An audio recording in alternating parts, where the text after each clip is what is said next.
Now I mean business. This video is going to be a deeper dive on one of my latest videos where I was talking about people overly yapping about women choosing better men. And trust me, I had plenty of people tripping in my comment section that have since been silenced.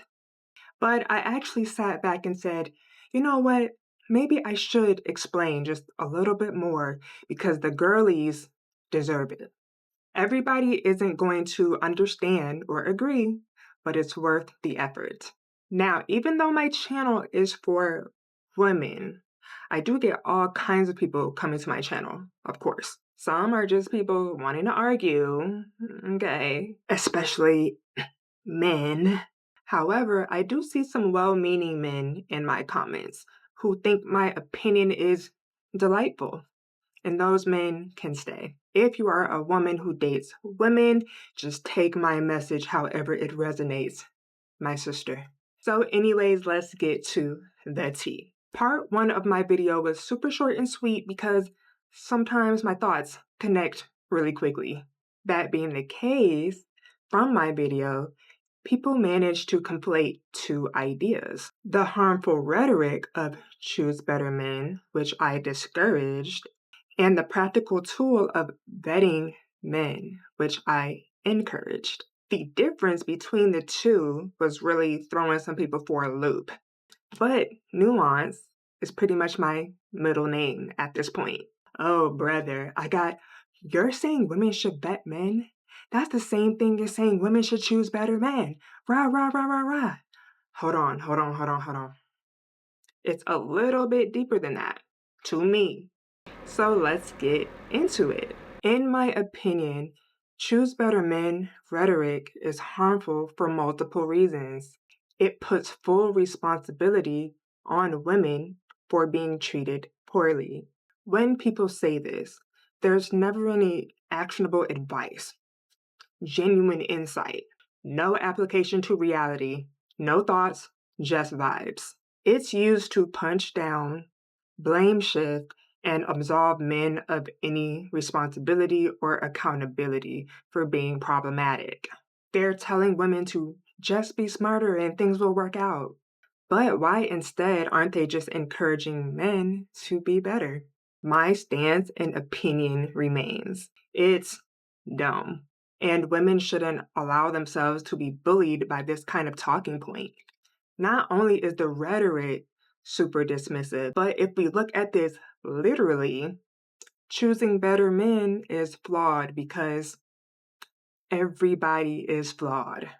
Whatever man you think you're choosing is going to have his own issues. And attempting to make all of the right choices is still not going to guarantee you relationship success. It is what it is. So, how about instead of parroting unhelpful rhetoric, we build community and encourage each other to do a little bit of healing? Now, let's move on to the actual act of vetting, which I also mentioned in my last video. Vetting is a valuable and mindful skill that everyone should learn to reduce avoidable risk and make empowered decisions. And it's based on actionable steps like recognizing red flags, making sure you're aligning your standards, boundaries, and values. The act of vetting positions women to take some responsibility for their personal agency instead of just simply choosing the nice guy. Vetting is not about women taking responsibility for things that are out of their control. However, even vetting is not complete protection against heartbreak and harm. So let's talk about some of the possible reasons why. Vetting may not catch manipulation and masking. Some people do a very good job at playing their role and showing their representative. They fake being emotionally available, faithful, loyal, etc. And we shouldn't have to be experts at identifying manipulation.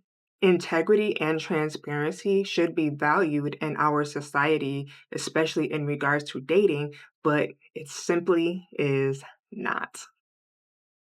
Vetting may not catch attachment style dynamics We are not always going to know the 411 on somebody's deepest childhood traumas.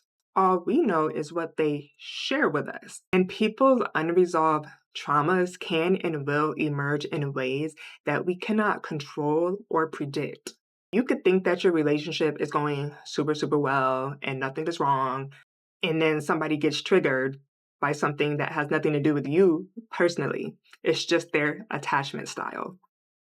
Some things are only uncovered after time passes or shared experiences, like someone's commitment to personal growth, their conflict resolution skills, or their emotional intelligence. For example, if Bob is the type of guy to leave you stranded on vacation, you are not going to know that he's that type of guy until he leaves you stranded on vacation. You really don't get a clear sense of who someone really is until you're experiencing real life circumstances with them.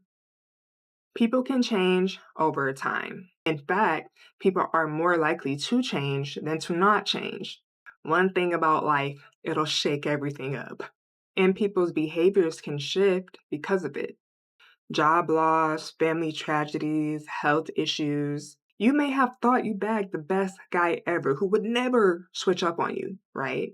And some time passes and he quite literally turns into someone else.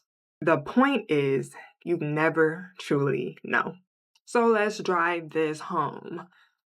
Vetting is important. It helps reduce the likelihood of harmful and incompatible relationships, but it is not going to guarantee you a particular outcome. You are just as likely to have a negative relationship experience with an objectively better guy. He could be better on paper, but not better in the ways that you need. But does that mean that we should not vet men? No.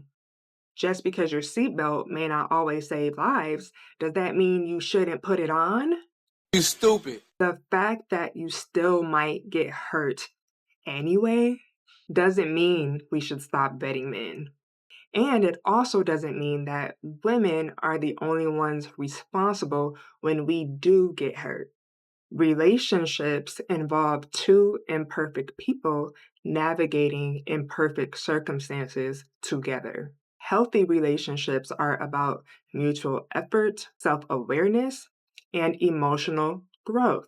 The relationships that work simply work because two people are equally invested and they are not letting their flaws get in the way of their collaborative effort.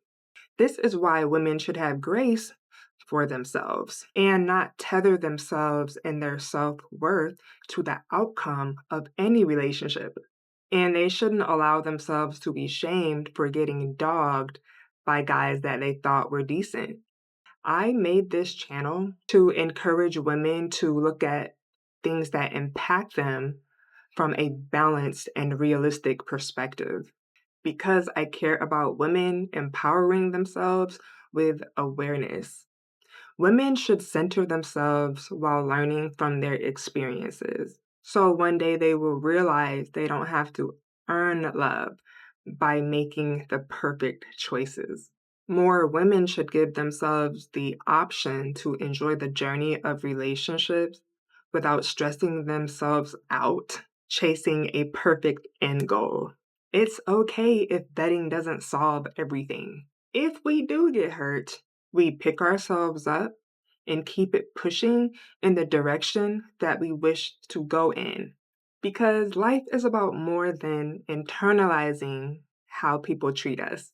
Someone from one of my videos said, "Oh, you just want traumatized women to listen to your message." You got me. As a member of the traumatized women community, yeah, absolutely. That's my exact goal. You really thought you ate? Give me that plate.